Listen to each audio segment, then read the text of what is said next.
عثمان کو شہید کر دیا گیا۔ رسول اللہ صلی اللہ علیہ وسلم کے لیے یہ خبر ایک سانحہ بن کے گزری۔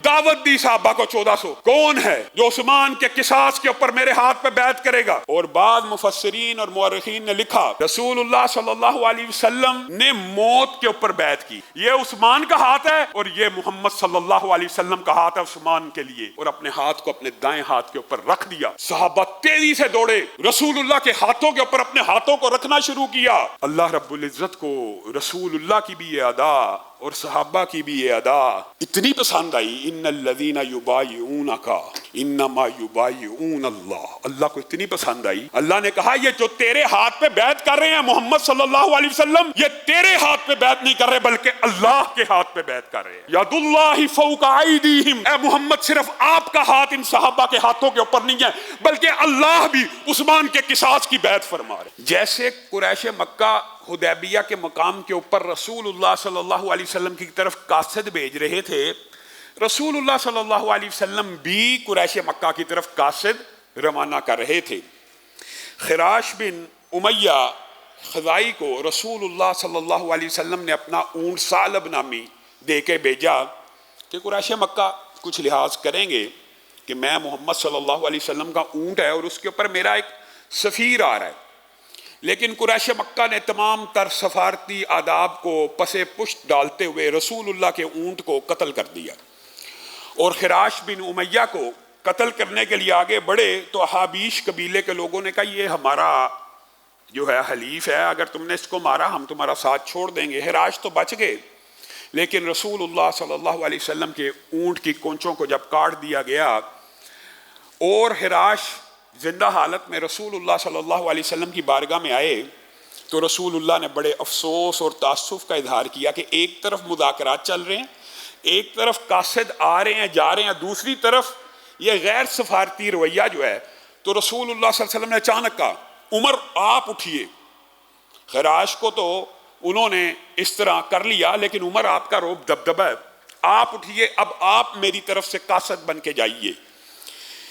تو حضرت عمر نے اس وقت کہا اے اللہ کے رسول ٹھیک ہے آپ کی بات سر آنکھوں پر، لیکن مکہ میں میرا کوئی حلیف موجود نہیں ہے، یہ خراش کو تو احابیش قبیلہ نے جو حلیف قبیلے تھے انہوں نے بچا لیا، مجھے کون بچائے گا؟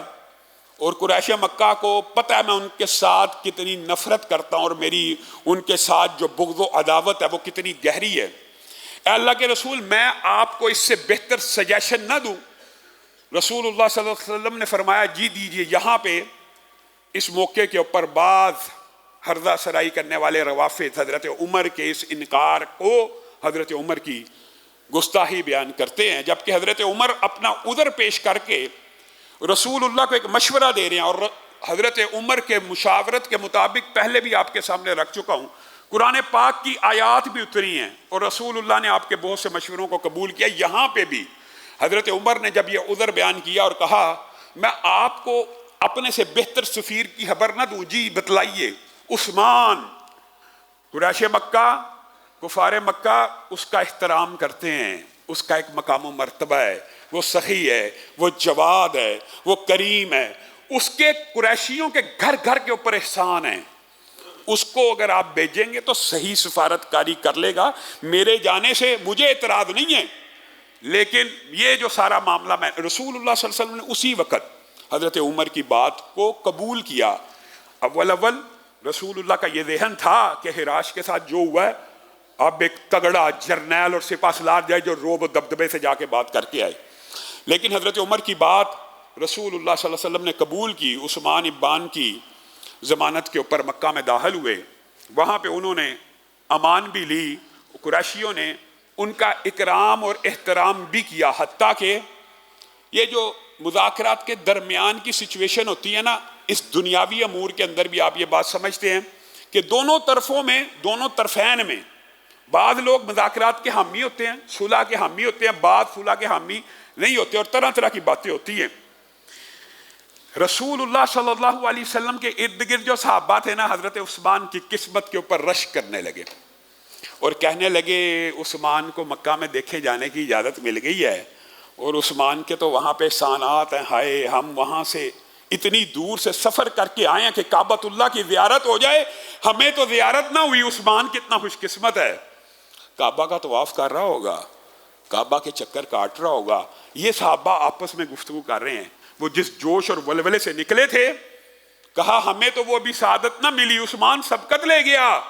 اب کعبہ کے ارد گرد گھوم رہا ہوگا, اللہ کو راضی کر رہا ہوگا, پھیرے لگا رہا ہوگا, طواف کے چکر کاٹ رہا ہوگا. وہاں پہ قریشیوں نے بعین اس وقت حضرت عثمان کو کہا آپ آگے ہیں, امان میں ہیں, آپ جواد ہیں, آپ کریم ہیں, آپ صحیح ہیں, آپ کو ہم اجازت دیتے ہیں, آپ اس بیت اللہ کا طواف کر لیجئے. تو حضرت عثمان نے کہا تھا کیا تم یہ سمجھتے ہو کہ رسول اللہ حدیبیہ کے مقام پہ بیٹھے ہوں اور عثمان بیت اللہ کا طواف کرنا شروع کر دے؟ اللہ کی قسم, جب تک رسول اللہ اس بیت اللہ کے طواف کا ابتدا نہیں کریں گے تب تک عثمان طواف کے لیے اللہ اکبر کے لیے ہاتھ بھی نہیں اٹھائے گا. صحابہ کیا سوچ رہے ہیں اور عثمان کیا سوچ رہے ہیں؟ اور عثمان کہہ رہے ہیں یہ کیسے ہو سکتا ہے کہ رسول اللہ باہر بیٹھے ہوں اور عثمان طواف شروع کر دے.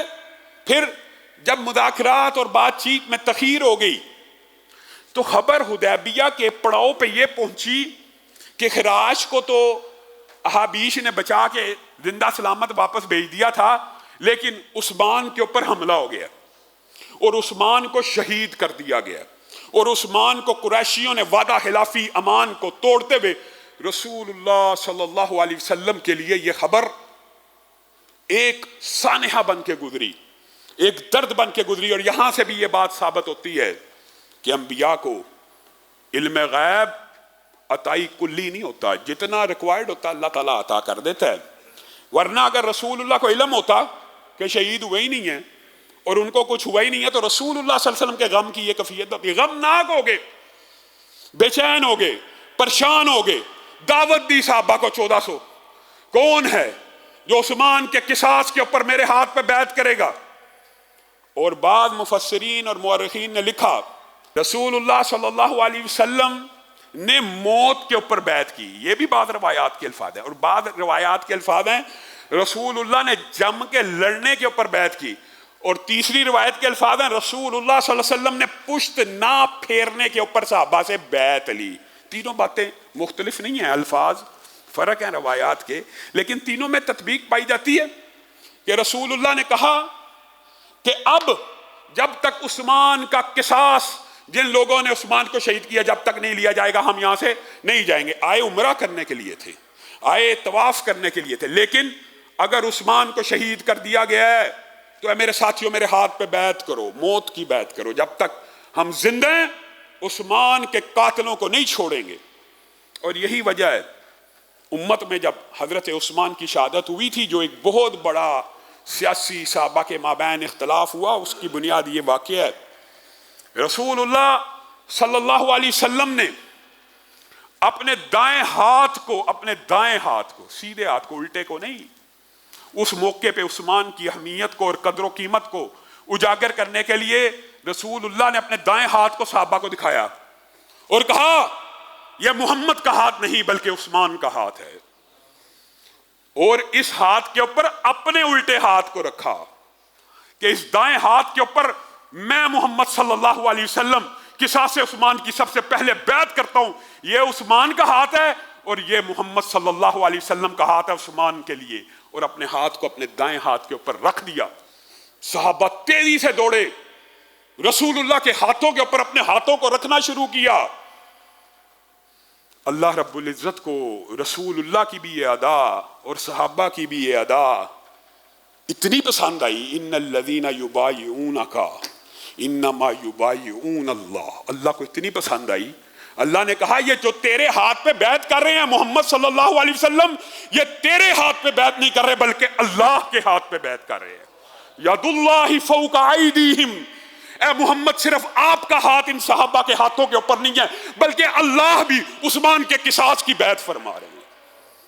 یہ وہ وجہ تھی جس کی وجہ سے عثمان کی شہادت کے بعد امت دو ٹکڑوں میں تقسیم ہو گئی, سیاسی اختلاف کی بنیاد کے کہ اس عثمان کے قاتلوں کو چھوڑ دیا جائے جس کے لیے رسول اللہ نے اور صرف اسی پر بس نہیں, اللہ تعالیٰ نے کتنی عظیم آیتیں عثمان کی شان میں نازل فرمائی. ایک تو یہ کہہ دیا کہ یہ اللہ کا ہاتھ بھی تمہارے ہاتھوں کے اوپر ہے، اور یہ صرف محمد صلی اللہ علیہ وسلم آپ کے ہاتھوں پہ بیعت نہیں کر رہے، یہ اللہ کے ہاتھوں پہ بیعت کر رہے ہیں۔ اور پھر کیا کہا؟ لقد رضی اللہ عن المؤمنین اذ یبایعونک تحت الشجرہ۔ جاؤ قیامت تک کی دیواروں تک پوری امت کو یہ پیغام دے دو، یہ جو 1400 بیعت کرنے والے ہیں زندگی میں جو مرضی گناہ کرتے رہیں اللہ تعالیٰ جنت الفردوس میں داخل کر دے گا۔ اور رسول اللہ صلی اللہ علیہ وسلم نے اس آیت کی تشریح کرتے ہوئے حدیث بھی بیان کی، یہ جو شجر کے نیچے بیعت کرنے والے ہیں ان میں سے کوئی بھی جہنم میں داخل نہیں ہوگا، سیدھا جنت میں داخل ہو جائے گا۔ ہاں صحابہ معصوم عن الخطا نہیں ہیں، مانتے ہیں معصوم عن الخطا نہیں ہے، جھوٹ، کوئی بھی گناہ کسی بھی صحابی سے سرزد ہو سکتا ہے، لیکن صحابہ مغفور عن الخطا ضرور ہیں، معصوم عن الخطا نہیں ہیں۔ صحابہ کو اللہ تعالیٰ نے چنا ہے، ان کے دلوں کے اندر تقوی کو ایسا ڈالا ہے کہ اگر غلطی کر لیتے ہیں تو کیا کرتے ہیں؟ توبہ کر لیتے ہیں، پشیمان ہو جاتے ہیں، نادم ہو جاتے ہیں، گناہ کو چھوڑ دیتے ہیں۔ گناہ کر سکتے ہیں لیکن گناہ کو چھوڑنا بھی اللہ کی طرف سے ہے۔ معصوم عن الخطا نہیں ہے، مغفور عن الخطا ہیں، اور یہی اہل سنت کا عقیدہ ہے۔ ہر صحابی رسول جنتی جنتی، ہر صحابی رسول، ہر صحابی رسول جنتی ہے۔ یہ آپ کو کسی نے مغالطہ ڈالا ہوا ہے۔ ایک اکیلے عثمان کے لیے اللہ رب العزت یہ آیتیں نازل فرما رہے ہیں، اسی اثناء میں جب بیعت مکمل ہو گئی، صحابہ لڑنے لگے، قاصد آگے کہ آپ کو غلط اطلاع پہنچی ہے، عثمان تو محفوظ ہیں، عثمان تو ہمارے محسن ہیں، عثمان کے ساتھ ہم یہ کر سکتے ہیں، ایسا نہیں، آپ کو غلط اطلاع پہنچی ہے۔ پھر آپ کے سامنے گزشتہ خطبے میں ان کی طرف سے حضرت عثمان ان کو یہی کنونس کر کے آئے کہ اللہ کے بندو، یہ 1400 بندے تمہارے خیال میں لڑنے کے لیے آئے ہیں، احرام پہنے ہوئے ہیں، قلادے کے ساتھ آئے ہیں، اونٹوں کے اوپر شعار زد ہیں قربانی کے، کیا تم سے جنگ کرنے کے لیے آئے ہیں؟